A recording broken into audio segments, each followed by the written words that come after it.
عبداللہ بن جریح نے عبداللہ بن عمر سے کہا، اے ابو عبد الرحمن، میں نے تمہیں 4 ایسے کام کرتے ہوئے دیکھا ہے جنہیں تمہارے ساتھیوں کو کرتے ہوئے نہیں دیکھا۔ وہ کہنے لگے، اے ابن جریح وہ کیا ہیں؟ ابن جریح نے کہا کہ میں نے طواف کے وقت آپ کو دیکھا کہ 2 یمانی رکنوں کے سوا کسی اور رکن کو آپ نہیں چھوتے ہو۔ دوسرے میں نے آپ کو سبتی جوتے پہنے ہوئے دیکھا، اور تیسرے میں نے دیکھا کہ آپ زرد رنگ استعمال کرتے ہو، اور چوتھی بات میں نے یہ دیکھی کہ جب آپ مکے میں تھے لوگ ذی الحج کا چاند دیکھ کر لبیک پکارنے لگتے ہیں اور حج کا احرام باندھ لیتے ہیں، اور آپ 8ویں تاریخ تک احرام نہیں باندھتے۔ حضرت عبداللہ بن عمر رضی اللہ تعالی عنہ نے جواب دیا کہ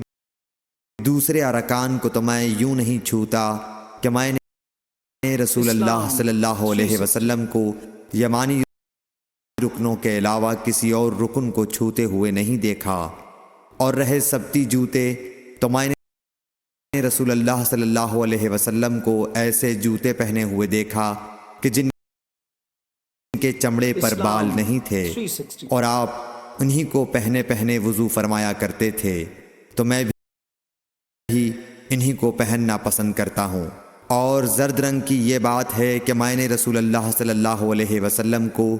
زرد رنگ رنگتے ہوئے دیکھا ہے، تو میں بھی اسی رنگ سے رنگنا پسند کرتا ہوں۔ اور